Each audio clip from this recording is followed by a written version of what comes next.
Bonjour à tous et bienvenue pour un nouvel épisode. Aujourd'hui, deuxième épisode de la série consacrée aux pédagogies coopératives.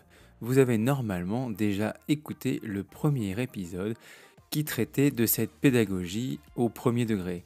Aujourd'hui, on parle de cette même pédagogie mais au second degré, c'est-à-dire au collège et au lycée. Et pour cela, j'ai fait et j'ai réalisé un entretien avec Guillaume Caron, professeur au collège dans le nord de la France et aussi co-auteur d'un livre qui s'appelle Oser les pédagogies coopératives, donc au cycle 4 et au lycée. Je vous laisse avec ce dernier épisode de la saison 3. Je vous souhaite des bonnes vacances et je vous dis à l'année prochaine pour une nouvelle saison pleine de surprises. Bonne écoute. Bonjour Guillaume, ça va? Bonjour, ça va? Très bien. Est-ce que tu peux, pour nos auditeurs, te présenter? Alors, je m'appelle Guillaume Caron, je suis prof de mathématiques dans un collège de Calais qui est en éducation prioritaire renforcée. D'accord. Voilà, et puis ouais, j'ai des activités de formateur d'enseignants et je mène des travaux de recherche aussi en parallèle dans le cadre d'une thèse de doctorat à l'Université Paul Valéry de Montpellier. D'accord, donc tu es dans le Nord, mais tu étudies à Montpellier. C'est ça. Donc en distance, j'imagine. Oui, c'est bon, c'est essentiellement des travaux de recherche, hein, donc mon Oui. terrain de recherche, lui, par contre, se situe dans le Nord et dans le Pas-de-Calais, en fait. D'accord. Et donc je t'ai invité aujourd'hui pour parler de pédagogie et coopérative dans le secondaire, parce que tu es à l'origine avec trois autres collègues d'un livre aussi, Oser les pédagogies coopératives dans le secondaire avec trois autres collègues, je crois aussi. C'est ça, effectivement, avec donc mes collègues de mon établissement, en fait, hein, donc D'accord. ici, Yasmine Vasseur et Laurent Fillon. Alors évidemment, on est plus nombreux que ça, hein, mais ce sont les trois autres collègues qui ont essentiellement contribué à cet ouvrage. D'accord. Donc effectivement, dans notre collège, voilà, ça fait 9 ans maintenant qu'on essaie de mettre en place des pédagogies coopératives à tous les niveaux du collège, avec voilà, selon les années, plus ou moins de classes, un projet plus ou moins abouti en fait, hein. Ça dépend un petit peu. Le projet a pas mal bougé, évolué au gré des changements d'organisation dans le collège, etc. Donc c'est vrai que D'accord. maintenant, ça va bientôt faire 10 ans que le projet est en Ah route. oui, vous êtes bien en avance. Et donc, du coup, pour commencer, est-ce que tu pourrais quand même définir ce que c'est la coopération? Ouais, la coopération au sens large, elle est présente un peu partout en fait, hein. Mhm. Et on a besoin d'un certain nombre de caractéristiques pour qu'il y ait de la coopération, hein. C'est une action combinée, intentionnelle, avec essentiellement un bénéfice personnel à la fin, hein. Donc ici, le bénéfice personnel qu'on cherche pour les élèves, c'est de l'apprentissage en fait. Ouais, Et donc on essaie de se servir de la coopération essentiellement comme un moyen, hein. Il ne s'agit pas pour nous, ce n'est pas notre priorité de former les élèves à coopérer, c'est plutôt d'utiliser la coopération comme un moyen d'apprentissage et selon des modalités de coopération assez diverses, en fait. C'est ce qui va d'accord, caractériser un petit peu les pédagogies coopératives, c'est qu'on va avoir des modalités de coopération variées, que ce soit de l'aide, du tutorat, du travail en groupe, des conseils coopératifs, des marchés des connaissances, en essayant, au sein de ces classes, autant que faire se peut dans le second degré, de faire système, ce qui n'est pas oui, toujours simple, de par l'organisation effectivement un peu particulière du collège. Et le lycée, c'est encore plus compliqué puisque les notions de classe, etc., sont maintenant un oui, petit c'est peu ça. Ouais. différentes. Ouais. Parce que le professeur, des fois, il n'a pas sa classe à lui, donc il peut peut-être pas mettre en place ce qu'il souhaite, quoi. Oui, alors effectivement, ça nécessite un petit peu plus on va dire, de travail d'équipe et ça nécessite aussi peut-être un peu plus de souplesse et de Ouais, faire le deuil d'un certain nombre de choses, voilà, parce que c'est ce que je disais, on cherche un peu à faire système avec tous les dispositifs. Je vais prendre un exemple, le conseil coopératif, qui est l'instance démocratique hmm, voilà, dans laquelle on peut discuter de l'organisation de la classe, des différents projets. ouais, Évidemment, dans le premier degré, les décisions, les discussions qui peuvent avoir lieu là, bah, elles concernent l'ensemble des personnes qui sont présentes au conseil coopératif et ce qui peut être décidé pourra être potentiellement appliqué sur tous les temps. c'est ça. Ce qui est assez différent dans le second degré parce que il est illusoire que tous les adultes de l'établissement qui ont en charge les élèves de la classe soient présents. Ça, c'est compliqué. Sachant qu'il y a évidemment les enseignants, mais dans le second Oui, degré, nous, on a la chance aussi d'avoir des services de vie scolaire que vous n'avez pas dans le premier degré non, et qui aussi peuvent jouer un rôle aussi avec les élèves. c'est vrai. Donc voilà, selon la constitution des équipes pédagogiques, il y a des enseignants qui vont plus ou moins jouer le jeu de ce qui a pu être décidé en conseil coopératif. Alors après, est-ce que c'est gênant ou pas? Évidemment, on arrive moins à faire système, mais voilà, nous, on considère que ça contribue à la formation aussi des élèves en tant que citoyens, voilà, d'avoir aussi des modes de fonctionnement qui peuvent être un peu variés et aussi de prendre conscience qu'il y a certaines limites quand on essaie de faire des choses, quoi. Oui, et toi, dans ton établissement, au début, vous êtes peut-être été, comme tu dis, ça fait 10 ans que vous avez mis en place cela, peut-être deux, trois collègues ou alors sur une classe, et puis au fur et à mesure, ça a diffusé auprès des collègues. Et j'imagine que les nouveaux qui arrivent, par exemple, dans l'établissement, parce que c'est vrai que souvent dans un établissement, un collège, il y a pas mal de mouvements, de départ et d'arrivée. Comment ils se fondent dans ce système-là, du coup? Alors, donc sur la première partie de la question, c'est vrai Oui, qu'au départ, nous, on s'est lancé sur une classe, en sixième d'abord, sur une année zéro, on va dire, pour tester un petit peu les choses. On était essentiellement deux collègues, en fait, en français et ouais, en mathématiques. d'accord. Et puis après, voilà, on a redémarré une sixième avec une vision un peu plus longue, c'est-à-dire que quand on a redémarré cette deuxième cohorte, on s'est dit qu'on allait aller jusqu'au bout du collège. Et en fait, on les a gardés jusqu'à la troisième sous ce format-là, D'accord. avec plus d'enseignants, donc de plus en plus, pour essayer de couvrir les 4 années du collège. Parce qu'après, on a Oui, redémarré aussi tous les ans une nouvelle sixième coopérative dans le but d'aller jusqu'au bout, en fait, de la démarche. Et on a réussi, je crois, à le faire 4 fois. C'est-à-dire qu'on a eu 4 classes qui ont complètement fait leur parcours de cette manière-là, ce qui a forcément nécessité plus d'enseignants impliqués. Hein, donc, voilà, il y a eu plusieurs profs de maths impliqués, il y a eu plusieurs profs de français impliqués. Donc, ça a diffusé, on va dire qu'il y a voilà, un noyau de 7-8 collègues là, qui ont vraiment, qui se sont un peu formés aux pédagogies coopératives, qui ont essayé de mettre en place ce fameux système. Et puis après, évidemment, ça a pu diffuser un petit peu sur d'autres collègues. Alors, sur ensuite les collègues qui arrivent, alors effectivement, il y a des collègues qui sont arrivés en cours de route.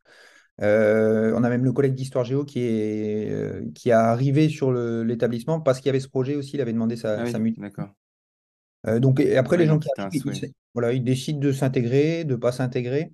Ça, c'est au choix de chacun, parce que ça, c'est aussi une caractéristique du second degré, c'est que Oui, voilà, il faut laisser un petit peu de souplesse aux gens et c'est surtout ça, pas ouais. essayer d'être maximaliste dans le projet parce Hmm. qu'on pourrait vite aussi voilà, Braquer les gens on aussi, va vite à peut-être. choper. Hmm. Sachant que dans une salle des profs, on va de toute façon avoir des gens qui auront des visions très différentes. C'est Donc, sûr. voilà. Ça a pu aussi être une difficulté à certains moments. Mais j'imagine que du coup, je sais pas, c'est une question qui me vient. Quand vous faites une classe comme ça qui a suivi sur les 4 ans en pédagogie coopérative et d'autres qui n'ont peut-être jamais euh, fonctionné, peut-être c'est des comparaisons ou entre les deux sur, je sais pas, l'apprentissage, le comportement, le bien-être à l'école entre ces deux cohortes, quoi, peut-être. Ouais, on a regardé un petit peu des indicateurs. Après, on est très prudent là-dessus parce Bah que oui, c'est ça. c'est un petit peu compliqué. Sachant Hein. que en plus, évidemment, les enseignants qui ont ces classes en ont d'autres, en fait. Oui, Alors, de manière un petit peu moins organisée, c'est vrai, oui, j'ai pas pensé à ça. les équipes pédagogiques ne sont pas forcément constituées de cette manière-là. Mhm. Voilà, mais par exemple, moi, quand j'avais voilà, 2 classes coopératives et que j'en avais par exemple 2 autres, il est évident que dans ma pratique personnelle, je ne faisais pas les choses différemment. Donc, isoler des variables complètement voilà, sur des comparaisons de classes, en plus sur des petits effectifs comme ça, voilà, on était prudent là-dessus.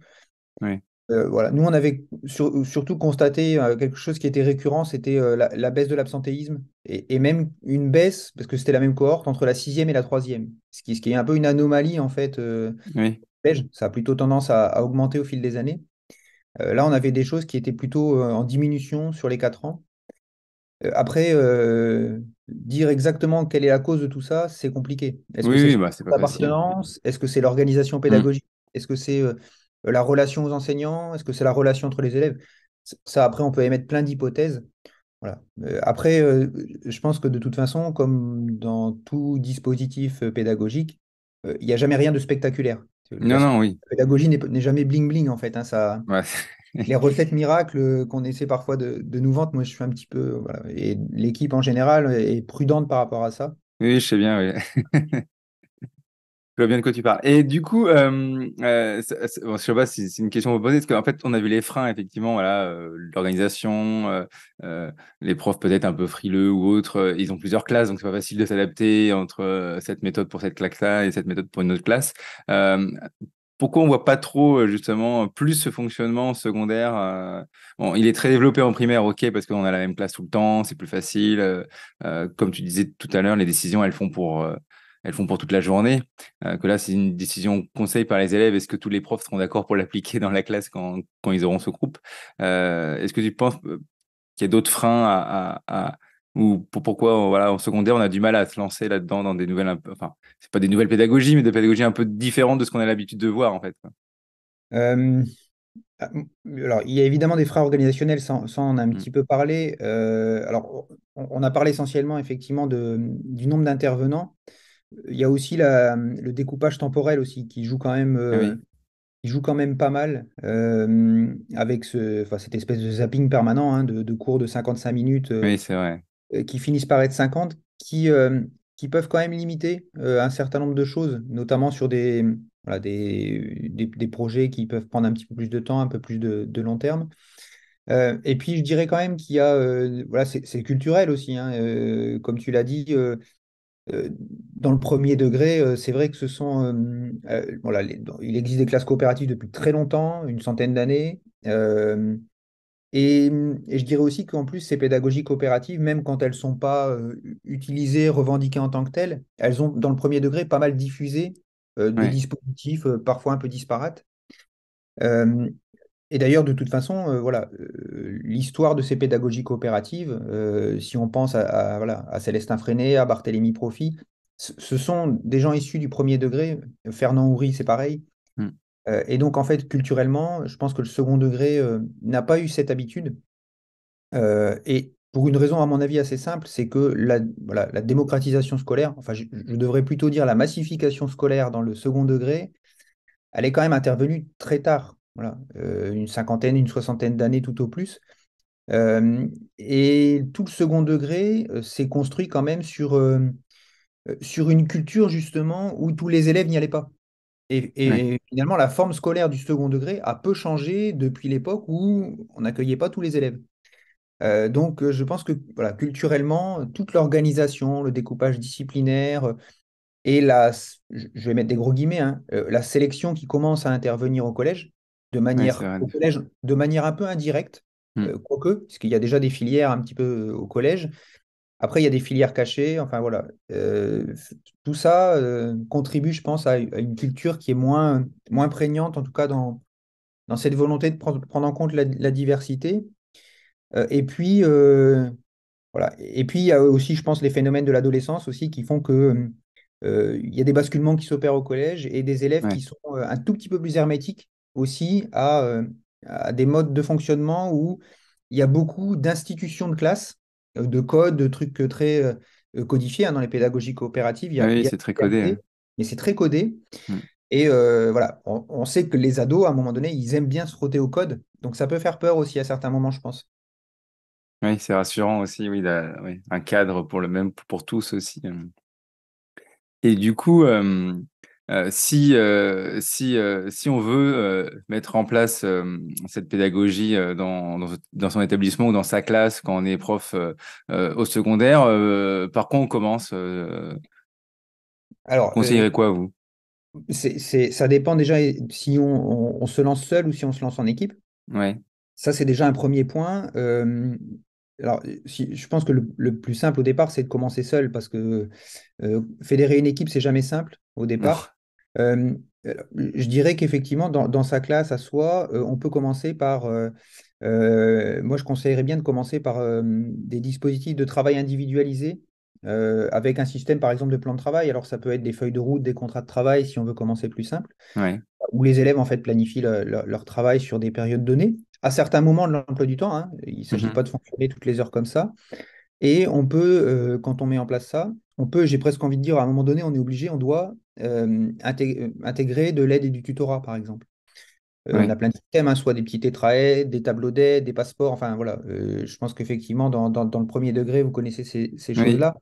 Euh, voilà, je pense que c'est une bonne porte d'entrée qui peut être même rassurante sur des temps précis. Voilà, j'accompagne des équipes et, par exemple, sur des préparations d'évaluation, dans les périodes qui précèdent, on peut commencer à tester ça, du plan de travail, de l'aide, du tutorat. C'est pareil pour le travail en groupe. Ça, c'est quelque chose qui peut être mis en place plus ponctuellement, hein, Oui. découvrir une nouvelle notion, faire confronter les idées, les représentations des élèves. Ça me paraît pas bien compliqué. Et ça peut se faire en plus seul dans sa matière. Oui, c'est Voilà. ça, c'est les premières choses. Exactement. Alors évidemment, quand on commence à mettre un doigt dans l'engrenage, la question de l'évaluation se pose. Parce que comment C'est les ça. élèves planifient sérieusement leur travail si ils n'ont pas des critères un peu qualitatifs d'évaluation? Ça me paraît nécessaire. On met les élèves à coopérer, il y a des changements qui s'opèrent dans la classe, il y a un moment donné, il faut des temps de régulation. Et Oui. là, quoi d'autre que le conseil coopératif? Alors, le conseil Oui. coopératif, évidemment, c'est mieux quand il y a plusieurs enseignants. Ah oui, et c'est pas facile de les réunir. Ouais. Mais dans le second degré, en fait, alors dans une bonne partie des collèges, on a ce qu'on appelle ces heures de vie de classe, en fait, qui C'est peuvent ça, ouais. permettre Ah oui. de faire ces conseils coopératifs. Donc, on peut trouver, à mon avis, voilà, des petites marges de manœuvre, des petits leviers, même dans une organisation un peu rigide du second degré, pour pouvoir mettre en place tout ça. Voilà. Et puis après, bien sûr, on peut essayer de jouer sur d'autres choses, hein, comme voilà, un marché des connaissances, par exemple, c'est pas quelque chose de très compliqué. Alors, comment vous l'organisez, vous, dans votre établissement, justement, ce marché des connaissances? Alors, nous, ce qu'on fait, c'est qu'on fait ça sur une demi-journée, souvent une après-midi d'ailleurs. Ouais. On prend un certain nombre de classes, souvent quatre, ça, c'est suffisant parce qu'après, ça devient vite un barnum assez conséquent. Et on découpe en fait l'après-midi en deux. Première partie d'après-midi, il y a la moitié des élèves qui tiennent leur stand, qui présentent voilà, une connaissance à apprendre aux autres. Et ensuite, on change en deuxième partie d'après-midi. Alors, on profite, hein, on fait un petit goûter au Ouais. milieu d'après-midi, comme ça fait un petit événement. C'est sympa, ouais. Et du coup, ils ont toujours plein d'idées ou plein de choses à proposer? Ouais, alors en fait, quand on fait ça, on laisse le choix, hein, connaissances scolaires ou non scolaires. Oui. Donc, grosso modo, ils trouvent tous quelque chose. Alors, parfois, il faut les aider un petit peu. Parce qu'ils ne s'autorisent pas toujours non plus, en particulier les élèves un peu fragiles. Mais par contre, quand ils ont compris qu'ils pouvaient faire quelque chose qu'ils aimaient de l'extérieur, ça peut être une grande fierté pour eux. Mais du coup, tout ce qu'on dit là, effectivement, on sent que le collège est en train de beaucoup évoluer quand même, hein, ces dernières années, j'ai l'impression. Est-ce que vraiment c'est adaptable au lycée, ça? Le lycée, c'est encore un peu plus compliqué. Enfin, moi, je connais pas le lycée du tout, hein, mais toi, certainement un peu plus que moi. Et c'est vrai que je pense que c'est peut-être plus facile au collège où j'ai l'impression que ça change quand même pas mal, quoi. On voit disparaître de moins en moins, par exemple, ben, voilà, les classes autobus, par exemple, on disait, voilà, au collège, ils sont tous comme ça, ou on a de plus en plus de classes en îlot, ou alors même de classes flexibles, avec du mobilier différent au collège. Au lycée, ça va être plus dur, non? Alors, au lycée, oui, Alors, il en existe, hein, en fait. Voilà, on a des collègues, par exemple, en région parisienne, Mhm. il y a des collègues qui font ça depuis quelques années. Je dirais que la difficulté au lycée, elle est de deux ordres. La première, c'est le nombre d'élèves par classe. Alors, en soi, je ne suis Ah pas oui, sûr que ce ils soit sont beaucoup, ouais.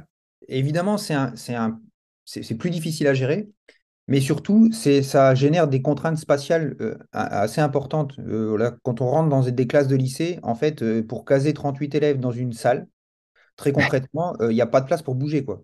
Ouais, c'est clair. C'est des C'est vrai que considérations. 38, Voilà. Et donc, forcément, quand on commence à mettre de l'aide et du tutorat, quand il y a 38 élèves dans la classe, déjà, on ne peut pas mettre les tables autrement qu'en autobus et il n'y a même pas de place hmm, entre les tables. Donc, c'est ouais, un petit peu compliqué.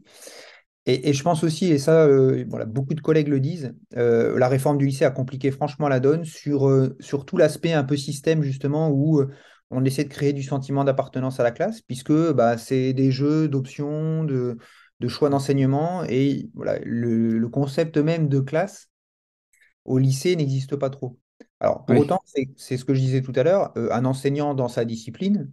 peut très bien, effectivement, mettre en place du travail en groupe, du travail en équipe sur certains projets, de l'aide, du tutorat, du plan de travail, voire même un espèce de mini conseil coopératif qui concernerait que sa discipline, en fait. Ça c'est jouable, hein, mais voilà. Et puis je parle même pas des contraintes liées aux classes à examen voilà, qui ajoutent un tout petit peu de Oui, c'est ça aussi. difficulté. Ouais. Donc, alors, c'est vrai qu'on parle pas mal des freins, hein, mais bon, il faut aussi quand même dire qu'on a certains avantages aussi dans le second degré. C'est qu'on a aussi des élèves qui sont plus grands Oui, et qui ont plus de facilité aussi à coopérer. oui, c'est sûr. Voilà. C'est, l'adolescence est aussi un âge où on aime débattre, on aime être avec les autres. Et donc, voilà. Alors, peut-être qu'on retrouve un peu ça en CM1, en CM2, dans le premier degré. Mais voilà, c'est pas simple pour des élèves un peu plus jeunes de coopérer, voire Non, d'être c'est dur. Ouais. autonomes sur voilà, du plan de travail, etc. Quand on commence la lecture, c'est aussi des choses un peu difficiles. Et donc, voilà, les lycéens sont beaucoup plus autonomes, ont peut-être aussi moins besoin d'institutions de classe Hmm. pour se mettre à coopérer. Voilà.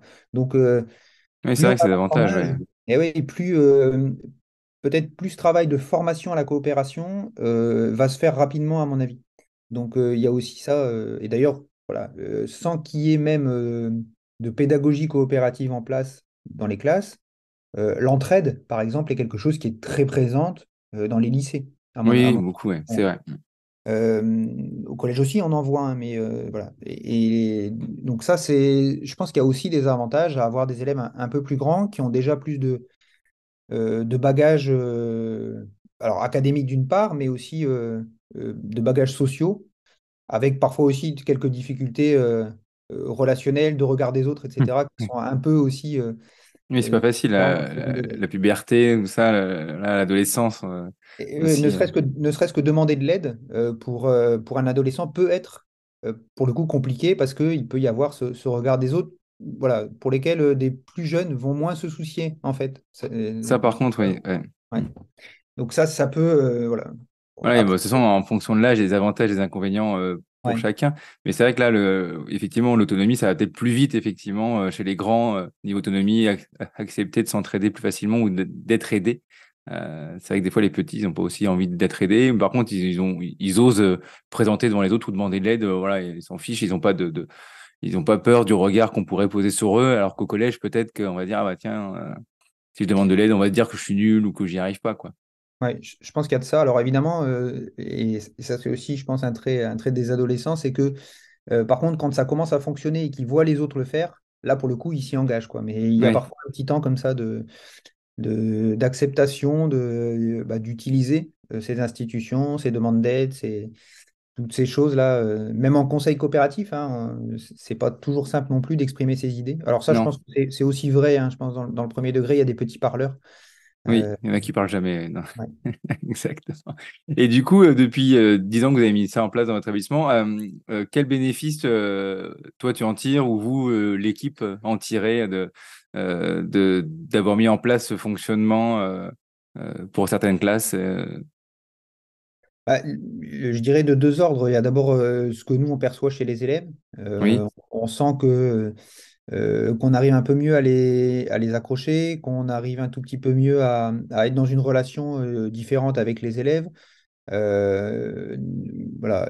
Et ça, c'est vraiment sur ce premier aspect-là, c'est que on a le sentiment comme ça de mieux prévenir en fait du décrochage qu'on pouvait observer et surtout que tous les élèves peuvent y trouver leur compte. C'est-à-dire que les élèves en difficulté, comme les bons élèves là-dedans, vont réussir à trouver des espaces pour s'exprimer.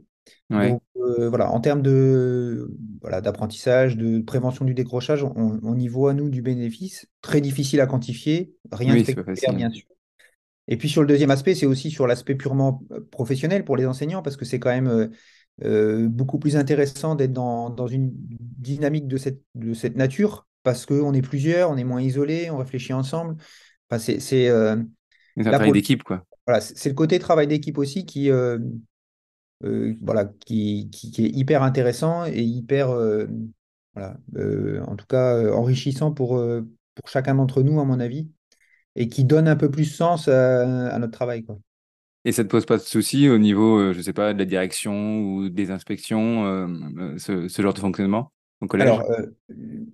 au niveau de l'inspection, non, on a toujours été plutôt soutenu. Il y a les cellules cardi, évidemment, dans les académies, et nous, on Ouais, a tout de suite été suivis par la cellule cardi qui nous a quand même bien accompagnés, bien aidés. Au niveau des chefs d'établissement, évidemment, voilà, on change quand même assez régulièrement dans le second degré. Et là, c'est très variable, en fait. Voilà. On a eu de tout. ouais, D'un chef d'établissement au début du projet qui était très dans le soutien et voilà, qui nous a vraiment facilité les choses, qui nous a porté, à d'autres chefs d'établissement qui ont été beaucoup moins facilitateurs, voire qui ont plus ou moins remis en cause le projet à certains moments. Donc, voilà, il faut des fois se battre un petit peu. ouais, Voilà. Il y a des changements, on est obligé de s'y adapter, on essaie de faire avec, on essaie de faire des compromis. Alors, c'est toujours pareil avec les compromis, c'est jusqu'où on déplace le ouais, curseur au risque de complètement dénaturer les choses. c'est ça. Voilà. Donc, c'est vrai que c'est aussi, ça peut être une petite contrainte aussi, ça. Je dirais que c'est plus l'incertitude, le changement qui génère un peu de contraintes. Voilà, au niveau chef d'établissement, mais c'est vrai qu'au niveau inspection, on n'a jamais eu de soucis particuliers par rapport à ça. D'accord. Voilà. Tant Après, mieux. voilà. Bah, oui, après, ils voient comment ça se passe dans la classe concrètement. Donc, Oui, oui, c'est ça. Mm. voilà, Et donc, du coup, vous êtes un peu collège pilote dans la région et vous accompagnez un peu d'autres collèges ou d'autres collègues qui veulent se lancer dans cette pédagogie? oui, oui, c'est arrivé. Alors, c'est un peu moins vrai maintenant parce que ça a commencé à diffuser un petit peu, effectivement, hein, tu le disais tout à l'heure, ça bouge ça bouge au collège. Ouais. On commence à voir un petit peu plus de ce genre de pratique. Voilà, je dirais que dans les 5 premières années du projet, on a eu beaucoup de personnes qui sont venues voir comment ça fonctionnait. Mhm. Euh, Moi, j'accompagne toujours avec d'autres collègues des établissements qui essaient de se lancer à des degrés très divers, hein, d'ailleurs, ça peut être très variable, hein. Soit des projets vraiment très aboutis d'équipe, soit des petites choses, en tout cas au début, voilà, plus ciblé, D'accord. mais effectivement, on sent quand même qu'il y a une volonté, voilà, une diffusion qui se fait.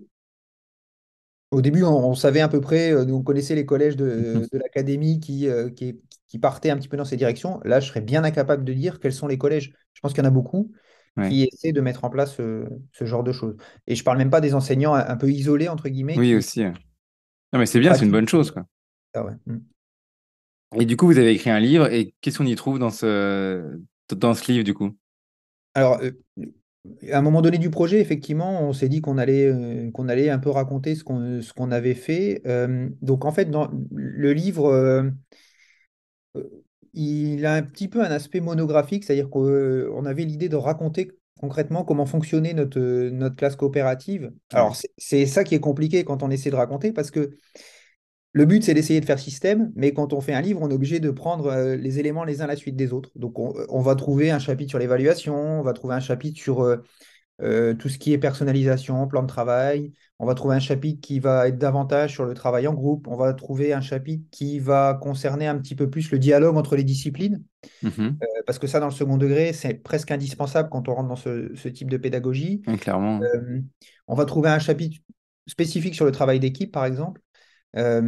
Donc voilà, on va essayer de balayer comme ça dans ce livre, on a essayé de balayer tous les aspects. Et donc en essayant de décrire et en essayant de pas se contenter de décrire, mais d'essayer d'apporter un petit peu des concepts, voilà, des concepts un peu théoriques sur comment on réfléchit à tout ça, comment on organise ça, et aussi des apports un petit peu plus de la recherche pour essayer d'avoir un espèce de mix entre des choses très concrètes, des outils très concrets, Voilà. des D'accord. fiches, etc., et de la réflexion un peu plus théorique, de la recherche, de la prise de distance. Voilà, on a essayé d'être dans un espèce d'entre-deux, dans une espèce d'interface en fait entre théorie et pratique pour pouvoir. Parce Oui, que donner l'idée, des billes un peu c'est aux ouais, pros qui veulent se lancer. Hein. Faut pas voilà, que de la l'idée, théorie, parce que sinon ils vont dire bah, concrètement comment je fais, quoi. C'est ça, quoi. ouais. Et puis bah, l'idée, c'était pas de simplement donner un mode d'emploi qui serait à dupliquer, parce que c'est pas du tout l'état d'esprit, mais voilà, d'amener ces éléments de réflexion pour que chacun puisse s'en emparer, reconstruire en fonction de ses spécificités voilà, un peu local aussi. Oui, aussi, oui, ça dépend, oui, d'où on est, effectivement. Donc, du coup, un prof, il trouvera un peu tout ce qu'il a besoin, quoi. Un peu de réflexion pour réfléchir, un peu d'outils, un peu d'exemples, comme ça, il peut arriver à faire son propre chemin et euh, adapter, en fait, ses outils à son public, à ses collègues, à son contexte, quoi. Ouais, ouais, c'est ça. C'est un peu l'état d'esprit du livre, hein. Donc, et on a fait appel aussi à d'autres collègues qui sont dans d'autres établissements, justement, parce qu'on n'arrivait pas à tout couvrir et c'était intéressant Ouais, d'avoir d'autres regards. Donc, il y a des petits encarts avec d'autres collègues d'autres établissements et un chapitre complet sur euh, les contraintes disciplinaires, en fait, qui peuvent être très différentes. C'est pas la même chose d'avoir 4h30 de maths dans la semaine et d'avoir 1 heure d'éducation musicale, par exemple. C'est pas la oui, même chose. non, Et donc voilà, on a ces témoignages de profs d'éducation musicale, profs de philosophie aussi au lycée, comment il met en place de la pédagogie coopérative en langue vivante. Voilà. Ce sont évidemment des contraintes un peu disciplinaires qu'on a voulu aussi interroger, qu'on n'avait c'est pas, important, ouais. ouais, on n'avait pas fait ça beaucoup dans la première édition et on a pas mal ajouté sur la deuxième parce que c'était aussi. Ah, d'accord, On- j'avais pas vu, il y a eu deux éditions, du coup. Ouais, ouais, là c'est la deuxième édition là, depuis une paire d'années, je pense. Et donc, on a D'accord. rajouté tous ces éléments-là parce qu'on se rendait compte, quand on accompagnait les équipes, que cette notion de contrainte disciplinaire, à la fois la culture disciplinaire et à la fois les contraintes horaires, par exemple, avait une influence sur la mise en place de ces pédagogies coopératives. Donc, ouais, on a ajouté un chapitre spécifique là-dessus. D'accord, super. Eh ben, écoute, merci, hein. Je sais pas ce que tu pourrais dire à ceux qui hésitent à se lancer en pédagogie coopérative au collège, de foncer peut-être. Ouais, alors de foncer avec prudence toujours, hein, en pédagogie, Oui. ça me paraît nécessaire. Et en tout cas, voilà, d'essayer peut-être d'abord de manière très modeste sur un certain nombre de petits dispositifs, voir comment ça fonctionne, et surtout se lancer en se disant que il n'y aura rien de miraculeux en fait. Parce que ça, c'est le danger aussi quand on essaie de faire différemment. C'est l'espoir que ça va franchement Ouais. être spectaculaire. Et ça peut générer du découragement aussi, et parfois même des retours en arrière. Voilà. Donc il faut un peu de temps aussi pour s'habituer en tant qu'enseignant, mais aussi parfois en tant qu'élève, qui ne sont pas forcément Aussi, habitués. Alors c'est vrai que quand on les récupère en sixième, c'est plus simple. Déjà parce qu'ils sont un peu plus enthousiastes, ils nous suivent plus. Et ils ont un petit peu plus d'habitude. C'est-à-dire que parfois, inconsciemment, dans le premier degré, ils ont eu ces éléments-là, et puis ils se disent, c'est ah oui, ça. tiens, ça j'ai déjà fait, ça j'ai déjà fait. Évidemment, quand on se lance avec une classe de quatrième qui a vécu un début de collège, je vais mettre des gros guillemets classiques, Mhm. c'est beaucoup plus compliqué, euh, Mais parce c'est que sûr c'est que en pas du tout sixième, ils ont habituel. souvent vu le tutorat ou peut-être voilà, les feuilles de route, voire les plans de travail. Donc effectivement, commencer avec ces outils, on va dire simples, dès la sixième, voilà, ils restent en fait, dans des habitudes qu'ils ont déjà eues au premier degré, quoi. Oui, oui, c'est ça. Et voilà, aller chercher du matériel, se lever, etc. Ça, c'est des choses voilà, dans le premier degré qu'on voit beaucoup. Au collège, il y a presque un interdit c'est un élève qui va sans demander à la poubelle jeter ses tailleurs de crayon. C'est parfois un sacrilège, hein. Ouais, c'est vrai. Mm. Donc c'est des cultures un peu différentes après. Ah oui, c'est ce qu'on disait tout à l'heure, effectivement, c'est pas Ouais, facile hein, de bouger les ouais. lignes, il faut y aller étape par étape, quoi. Oui, c'est ça, hein. Et puis après, je pense que c'est progressivement en train de bouger. Et peut-être que ça diffusera plus tard après de manière un peu plus large au lycée, mais ça a commencé. Donc voilà, je pense que c'est une piste, en tout cas, ces pédagogies coopératives, qui me semble moins intéressante à explorer pour plein de raisons. En particulier, voilà, cette prise en compte de la diversité des élèves, quand même, qui est quand même un sujet qui parle à tous les enseignants partout, quel que soit leur contexte, en fait, hein. Donc, voilà, c'est un levier, s'appuyer sur le groupe, sur le collectif, sur les interactions pour essayer de faire au mieux. Et c'est ça que je viens de penser que je t'ai pas demandé, c'est comment toi tu en es venu justement à ces pédagogies coopératives en fait. Alors, très vite, en fait, moi j'ai fait partie de mouvements pédagogiques. Je pense en particulier au CRAP qui Mm. édite les cahiers pédagogiques. Donc, J'ai vite vu des choses, entendu, lu des choses un peu différentes justement sur ces pédagogies. Il y a une culture hein, de toute façon au CRAB de ces pédagogies coopératives et Ouais. même, euh, et même du lien avec le second degré, puisque ça, voilà, je pense quand il y a eu les expérimentations des classes nouvelles il y a très très longtemps dans le second degré. Voilà, il y a du lien avec tout ça. Donc moi j'ai été un petit peu sensibilisé à ça.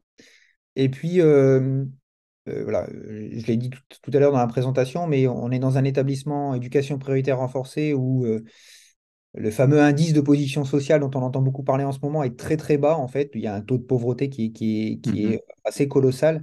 Et donc en fait, nous, on a été, moi j'ai été confronté très vite quand je suis arrivé dans cet établissement à la grande difficulté scolaire. Et je pense que quand on est confronté à ça, en fait, bah, à un moment donné, on essaie de trouver des solutions. Et voilà, dans ces pédagogies coopératives dont j'avais entendu un peu parler, j'avais un petit peu lu, moi j'y voyais des leviers possibles. Donc c'est comme ça qu'en fait D'accord. on y est venu. Voilà. D'accord, bah écoute, merci Guillaume de nous avoir donné de ton temps pour le podcast. Où est-ce qu'on peut te retrouver, peut-être sur les réseaux ou autre, si on veut te contacter, te poser une question, s'il y a un collègue qui veut vraiment mettre en place et qui a besoin de deux, trois petites questions par rapport à ton livre. Bah, ouais, on me trouve sur Twitter assez facilement, je pense. Oui, Donc mon pseudo c'est GKRondK, vous allez trouver. Donc il n'y a pas de problème. Alors je réponds quand j'ai le temps, ça c'est toujours un petit peu la oui, oui, difficulté. forcément. Voilà, et puis ouais, Puis il y a les collègues sinon du livre aussi, pareil, qui sont peut-être sur Twitter et ouais, c'est ça. disponibles des fois. Laurent Fillon, là, mon collègue d'histoire géo, il est aussi sur Twitter. Donc, D'accord. et puis voilà, il y a plein d'enseignants du second degré qui sont sur les réseaux, qui pratiquent ces pédagogies au collège, au lycée, et voilà, qui répondent assez facilement aussi à des petites questions si besoin.